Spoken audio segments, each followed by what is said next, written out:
Faisons un bout de chemin ensemble.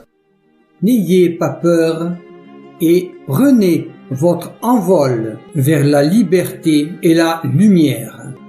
Bonjour.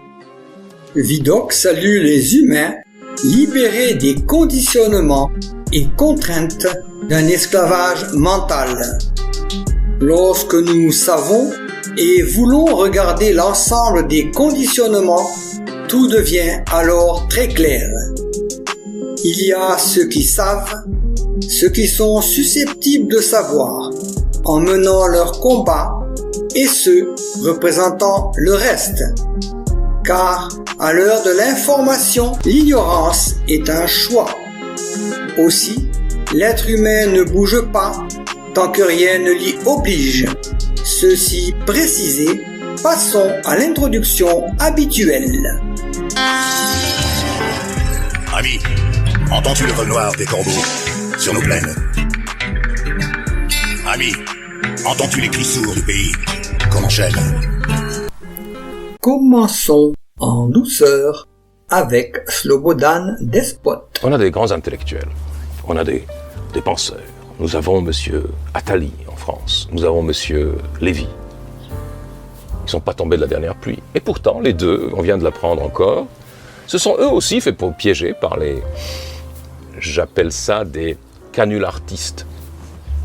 Des artistes du canular. Vovan et Lexus.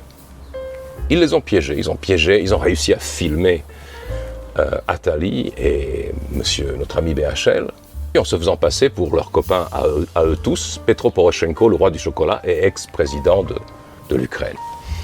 Et ces gens ont livré des confidences absolument ahurissantes. En particulier M. Attali qui dit voilà, il n'y a pas de paix possible avec la Russie, le but c'est de chasser, d'éliminer son président, et jusque-là, il n'y a pas de plan B.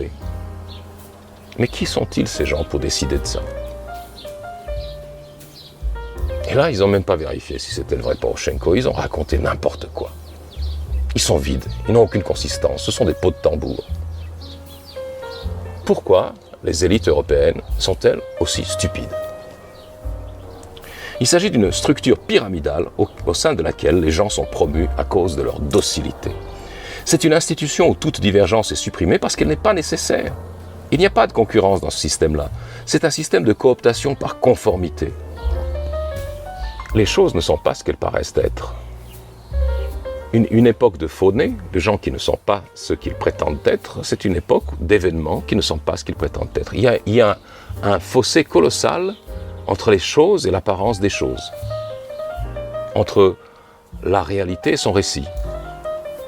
Parce que nous vivons dans un monde qui pratique une stratégie qui était jadis un monde fort, qui n'avait qu'à dire ce qu'il voulait, mais qui aujourd'hui pratique la stratégie du faible au fort, qui soutient le terrorisme, qui soutient la désinformation, qui soutient la manipulation psychologique, la manipulation mentale, parce qu'il n'est pas capable de convaincre les gens par l'expression directe.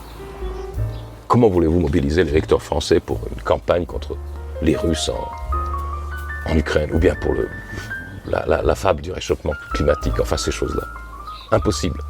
Donc vous allez monter vous allez avoir des tas de faux nez qui vont monter des tas de faux drapeaux partout. Continuons sèchement avec Maître Division. Si votre question est mauvaise, votre réponse sera mauvaise. Et toute cette crise, elle a exactement été ça. Toutes les décisions qui ont été prises dans le pire du sens du mot politique, en fait. À la fin de la fin, l'État se mêle de tout. Il est venu se mêler de notre vie privée durant 3 ans. C'est ça qui m'inquiète beaucoup dans cette crise. On a découvert quelque chose, c'est l'incapacité de l'État, des États, à proposer, imposer, convaincre du bien fondé des décisions qu'ils prennent. C'est tout. Nous avons découvert quelque chose, c'est la faillite des systèmes. On n'a plus de communauté réellement et on n'a plus d'État. Nous sommes dans un chaos. Parce que quand vous êtes capable, en tant que président de la République, d'arriver et de dire « j'emmerde les non-vaccinés, c'est fini », ce jour-là, c'est fini. Le jour où vous êtes capable d'exclure de la communauté 6, 10, 15, peu importe, millions de personnes, en disant vous êtes exclus, vous n'avez plus accès à rien, vous disparaissez socialement. Et le tout sans que ça ne provoque une révolution dans le pays, le tout sans que, finalement, à un moment donné, il y a une espèce de regain naturel de violence, comme la marque de l'excès, en fait, qu'on a franchi, c'est que c'est fini, on a disparu. Premier élément. Deuxième élément, on aura découvert quelque chose également dans ce Covid, c'est qu'on n'a pas d'État, tout simplement parce que, au fond, on n'a que des lobbyistes, en fait. On aura découvert la puissance du lobbying. Alors ça, pour le coup, c'est pas nouveau, mais ça a été révélé au grand jour. Parce que l'argument au terme duquel qu'on nous a opposé pendant 1 an et demi, mais enfin monsieur, vous n'imaginez pas, les décisions, elles sont forcément bonnes. Et pourquoi elles sont forcément bonnes? Parce que tous les États les prennent, donc c'est qu'elles sont bonnes. Ah, le critère maintenant de la bonne décision devient le nombre. Tout ce monde-là n'a pas vu l'as des As, parce que sinon ils auraient en tête la réplique de Jean-Paul Belmondo, à qui, dans une scène accoudée donc au bar, son ami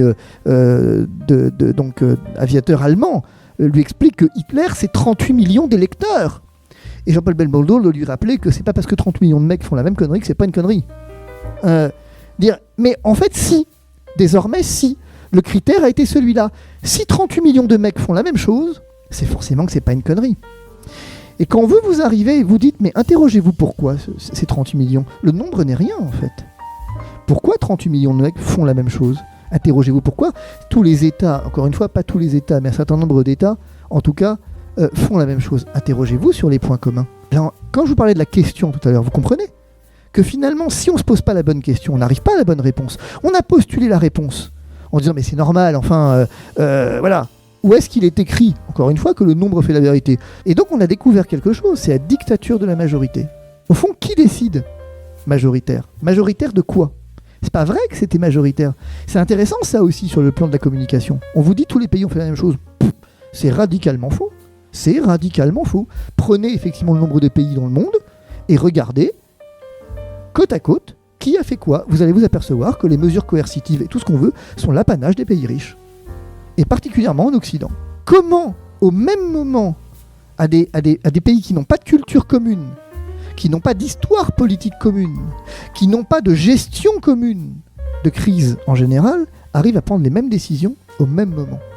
Et comment est-ce qu'on est capable d'avoir, parce que ça c'était frappant, les mêmes éléments de langage? Comment je fais? Quelle est cette coïncidence au terme de laquelle moi j'ai vécu en Italie? Comment j'explique que le ministre de la Santé italien est capable de me dire la même chose, dans les mêmes termes, qu'Emmanuel Macron une semaine avant, et que Justin Trudeau est capable de me dire la même chose, dans les mêmes termes, et que finalement les Américains soient capables de le faire, et ainsi de suite. Comment je l'explique? Je ne l'explique pas parce que je ne m'interroge pas dessus, je ne le vois pas. Et quand vous dites, non mais regardez là, écoutez, pas capable d'écouter. C'était impossible, parce que écouter devenait un délit. Parce que juste écouter, parce que juste regarder. Vous savez, c'est encore une fois, Saint-Exupéry qui écrit « Il faut dire ce que je vois, et plus difficile encore, il faut voir ce que je vois. » Et bien, en fait, ici, on n'a rien vu. On n'a pas vu que c'était pas possible. On n'a pas vu que c'était impossible que les mêmes pays prennent les décisions en même temps si vous n'avez pas une coordination commune. Et du coup, c'était qui cette coordination commune? Alors on vous dit c'est des cabinets de conseil, c'est McKinsey. Mais quand vous commencez à vous interroger sur McKinsey, alors vous commencez à vous interroger sur qui a McKinsey comme client. Et vous découvrez que McKinsey a comme client Pfizer. Et vous découvrez que finalement, chez Pfizer, à la direction pharmaceutique, arrive au début de la crise un ancien de chez McKinsey. Et vous découvrez que finalement, McKinsey est le cabinet sollicité par tous les États qui ont mis en place des mesures. Vous découvrez en France que l'administration, tout à coup, il y a des types qui sont payés pour faire la navette entre les administrations. Vous découvrez que tout à coup, on a vendu l'État, on a vendu la crise entre les mains du privé. Vous découvrez que ce que l'on appelle votre bien, c'est leur bien en fait. Et que quand vous interrogez ce point, On se débrouille pour que surtout vous ne l'interrogiez pas. On se débrouille pour immédiatement. Et c'est un troisième bilan qu'on peut tirer. C'est intéressant de se dire, on a détruit tout esprit critique dans cette crise. L'esprit critique est devenu complotiste. L'esprit critique est devenu, pire encore, est devenu un délit de la pensée. Et je dis délit de la pensée, attention, c'est devenu un délit tout court. Parce qu'au fond, ce qu'on a fait dans cette crise, on vous a empêché de penser. Parce que si vous pensiez, ça devenait dangereux. Parce que forcément, le cheminement intellectuel est ainsi fait que vous exprimez des choses. Mais quand vous arrivez à l'expression, c'est trop tard déjà. Si vous commencez à exprimer le fait que vous n'êtes pas d'accord, si vous exprimez que les mesures sont pas bonnes, ça va avoir un effet domino, c'est que vous allez commencer à pouvoir éventuellement convaincre un certain nombre d'autres personnes que peut-être la voie choisie n'est pas la bonne. Et donc pour éviter cet effet de contamination, vous faites exactement des mesures de freinage. Vous confinez l'esprit critique, vous confinez la pensée, vous mettez un couvre-feu sur la parole, mais avant même sur la pensée. Penser est devenu un délit. La seule pensée autorisée était celle qu'on vous autorisait à penser. On a attenté à notre liberté de penser, et soyez bien sûr qu'on ne nous la restituera pas. Et regardez ce qui se passe, je vais vous dire un truc. Ce qu'on vient de vivre là, vous le prenez puissance 50 avec l'environnement, et vous allez voir ce qui va se passer avec l'écologie. Parce que notamment toute la jeunesse est complètement... a le cerveau complètement retourné, et que quand vous commencez à interroger, juste interroger, on reprend les mêmes items, on reprend les mêmes mots, parce que ça a fonctionné. Parce que ça a fonctionné. Et que ça refonctionnera. Et c'est exactement ça. Et je suis désolé de dire qu'au fond, on n'a rien inventé depuis Lénine. Hein. La liberté n'est plus la règle. La liberté est devenue l'exception et la police la règle. Et d'ailleurs, regardez, si vous voulez des conséquences du Covid, regardez ce qui se passe. On accepte sans problème les drones, on accepte sans problème l'allongement de toutes les mesures de police, le tout pour votre bien. Très bien, super. Parce que pour votre bien, il ne faut pas que vous soyez libre. On a réussi cette incroyable inversion des paradigmes sans que ça ne pose problème à personne. Alors, si on devait tirer un autre bilan, je vous dirais, hélas, ça prouve une chose, c'est qu'on a juste une génération de cons. On a juste un monde de cons. À un moment donné, il faut appeler un chat un chat, et un con un con. On peut tout expliquer à un con, sauf qu'il est con. Je crois qu'il faut juste accepter d'être ce qu'on est, rien d'autre. De devenir ce qu'on est, et d'accepter d'être ce qu'on est. Et à un moment, il faut accepter d'être un complotiste, c'est-à-dire un type intelligent, qui pense que non, l'État ne vous veut pas du bien, que non, effectivement, on arrête de me prendre pour un âne. Les cabinets de conseil qui ont dirigé la crise sont ceux qui dirigent toutes les crises et qui vont continuer de le faire parce qu'on leur a laissé les clés de la maison.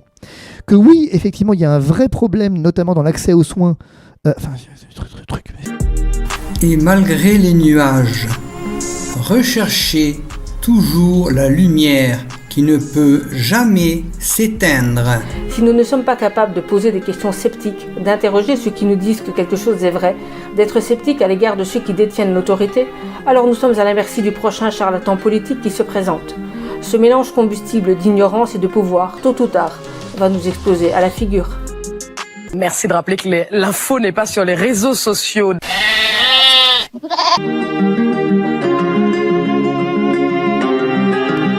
ne rater aucun post-it, abonnez-vous. Est-il nécessaire de le dire? Mais surtout, il ne faut pas en rester là. Ne baissons pas les bras et réagissons. C'est